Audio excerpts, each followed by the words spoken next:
సరే, ఇప్పుడు బొడ్డలు చూపిస్తున్నా.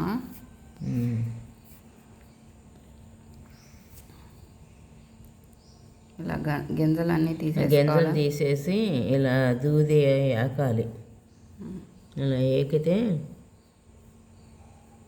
నీకు ఒత్తి చక్కగా నిలబడి ఉంటుంది.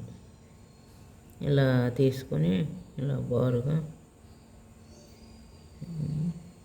ఇలా కొద్ది కొద్దిగా ఇలా పుచ్చుకుని పువ్వులాగా మూడు తీయాలి.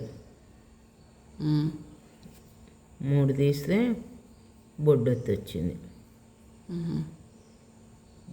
ఇవి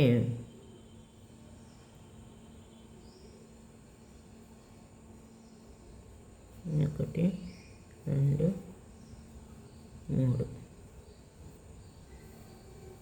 దీన్ని బొడ్డొత్తులు అంటారు. భస్మం ఎప్పుడు వాడుతున్నావు? ఊరికే చేయక అలా రాసుకుంటాం అంతే, బరగ్గా ఉంటుందని. లేకపోతే పాలు పచ్చి పాలతో కూడా నువ్వు చేతికి రాసుకుని జిగురు కోసం ఇవి బొడ్డొత్తులు. ఏది చూపించు.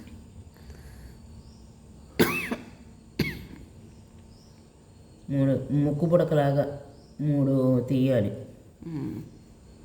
ముక్కు పుడక షేపులో దూదిని నువ్వు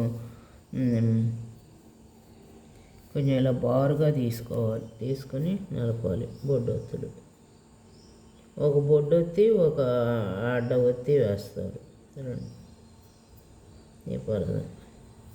ఇది నేతికి వాడుకోండి. నేతితో నువ్వుల నూనె వాడుకోవచ్చు.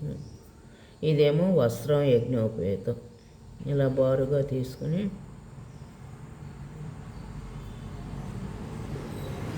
ఇలా తీసుకొని ఇలా పసుపు ఇక్కడ ఇలా పసుపు పూసుకోవాలి.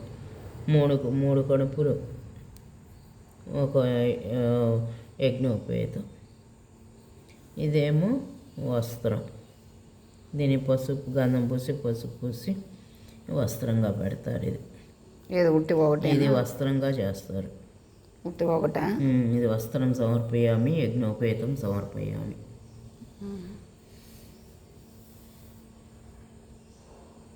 సరే.